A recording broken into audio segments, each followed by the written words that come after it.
Welcome to our guide on how to remove a service from your Facebook page. Follow these steps to easily update your page and provide accurate information to your audience. To start, open the Facebook app and log into your account. Once logged in, tap the menu icon, 3 horizontal lines, and select Pages from the options displayed. Next, switch to your page by tapping the down arrow next to your profile photo at the top of the screen.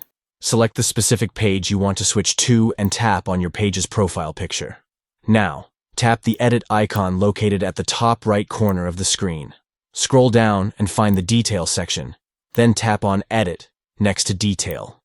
Under Basic Info, locate the pencil icon next to the service you wish to remove.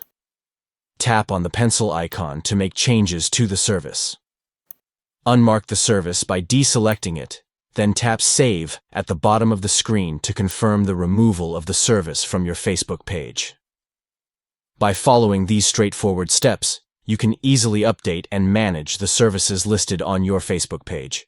Keep your information accurate and relevant by removing services that are no longer offered. Streamline your page and enhance user experience by removing services as needed.